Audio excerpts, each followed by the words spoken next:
បាទសូមជម្រាបសួរលោកគ្រូអ្នកគ្រូនិងលោកបងប្អូនគ្រីស្ទបរិស័ទដែលមានជំនឿបែបប្រូតេស្តង់ទាំងអស់នៅក្នុងសេចក្តីស្រឡាញ់របស់ព្រះម្ចាស់ព្រះយេស៊ូវគ្រីស្ទនៅពេលនេះខ្ញុំចង់ចែករំលែកនៅយោបល់2ជូនលោកអ្នកបងប្អូនក្នុងការសម្រេចចិត្តនៅក្នុងសេចក្តីជំនឿរបស់លោកអ្នកបងប្អូនទី1សម្រាប់លោកអ្នកបងប្អូនដែលតែងតែប្រកាសខ្លួនឯងថាជាមនុស្សដែលមិនប្រកាន់និកាយខ្ញុំសូមលើកទឹកចិត្តលោកអ្នកបងប្អូនឲ្យចំណាយពេល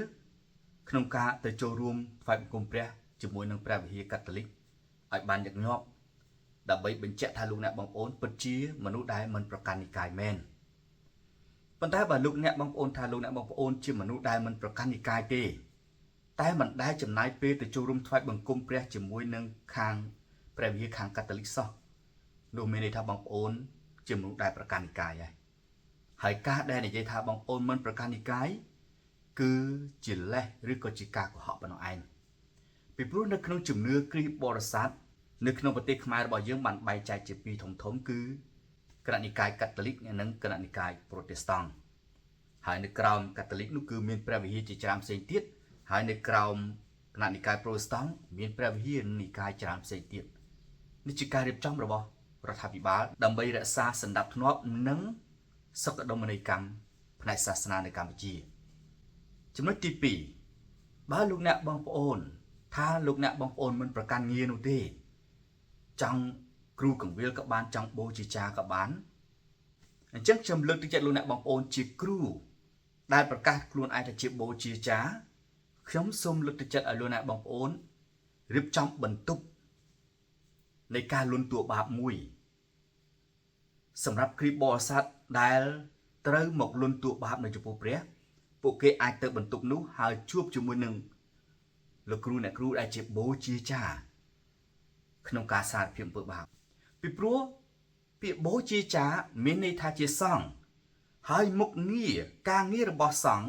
គឺជាអ្នកកណ្ដាលរវាងមនុស្សហើយនិងព្រះនៅពេលដែលបុគ្គលណាម្នាក់ចង់ចូលទៅចំពោះព្រះពួកគេត្រូវចូលទៅតាមរយៈបូជាចារ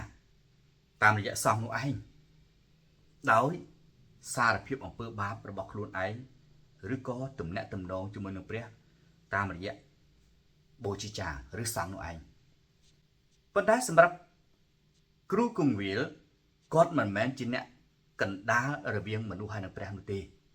គាត់គ្រាន់តែជាអ្នកដែលនាំរាជសាររបស់ព្រះមកកាន់មនុស្សប៉ុណ្ណឹងឯងគាត់ជាអ្នកដែលមើលថែគ្រីស្ទបរិស័ទដែលជាកូនជៀមហ្វូងជៀមរបស់ព្រះប៉ុណ្ណឹងឯងប៉ុន្តែគ្រីស្ទបរិស័ទម្នាក់គឺមានសិទ្ធិចូលទៅចំពោះព្រះដែលផ្ទាល់មានសិទ្ធិក្នុងការសារភាពអំពើបាបរបស់ខ្លួនឯងដែលផ្ទាល់ជាមួយនឹងព្រះមិនមែនតាមរយៈគ្រូកង្វាលទេប៉ុន្តែបើព្រះវិហារលោកអ្នកបងប្អូនអនុវត្តជំនឿដោយប្រើងារជាបូជាចារនោះគ្រីស្ទបរិស័ទគ្រប់គ្នាត្រូវទៅសារភាពអំពើបាបត្រូវទំនាក់ទំនងជាមួយព្រះតាមរយៈបូជាចារដែលហៅថាសង្ឃនោះ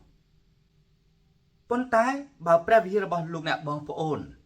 អនុវត្តងារជាបូជាចារ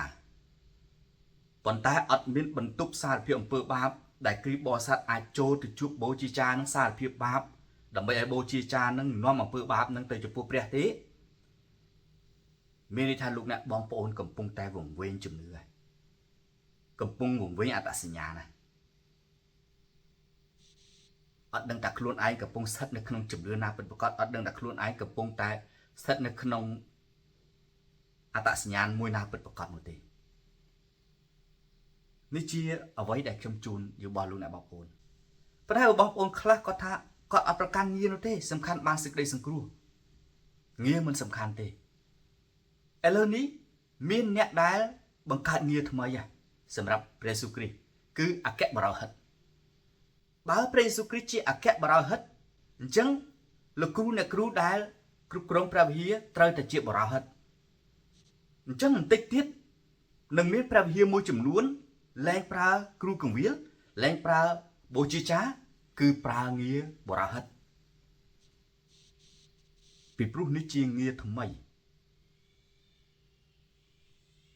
ដែលត្រូវបានដាក់ឲ្យ ហើយបើលោកអ្នកបងប្អូនសប្បាយចិត្តនឹងងារថ្មីនេះទៀតដោយមិនប្រកាន់ទេអញ្ចឹងមានន័យថាគ្រីស្ទៀនយើងចង់ប្រើងារអីក៏បានអត់បញ្ហាទេទោះបីជាត្រូវហៅប្រជាអធិការក៏បានអត់មានបញ្ហានោះទេបើយ៉ាងនេះមែនមានន័យថាគ្រីស្ទៀនគឺជាពួកមនុស្សអនាធិបតេយ្យដែលគ្មានសណ្ដាប់ធ្នាប់តតែសោះហើយគ្មានអត្តសញ្ញាណរបស់ខ្លួនឯងនោះទេនេះជាសារដែលខ្ញុំផ្ញើជូនសម្រាប់លោកអ្នកបងប្អូនដែលមានជំនឿបែបប្រូតេស្តង់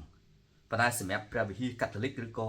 ខាងគណៈនិកាយកាតូលិកគេត្រឹមត្រូវរបស់គេណាគេច្បាស់លាស់របស់គេណាគេអត់ច្បុកច្បល់ទេព្រះវិហាររបស់គេគ្មានងារគ្រូកង្វាលគ្មានងារបរោហិតគ្មានងារអីទាំងអស់គឺមានតែបូជាចាប៉ុណ្្នឹងឯងសូមព្រះអង្គម្ចាស់ព្រះសិទ្ធិប្រទានពរ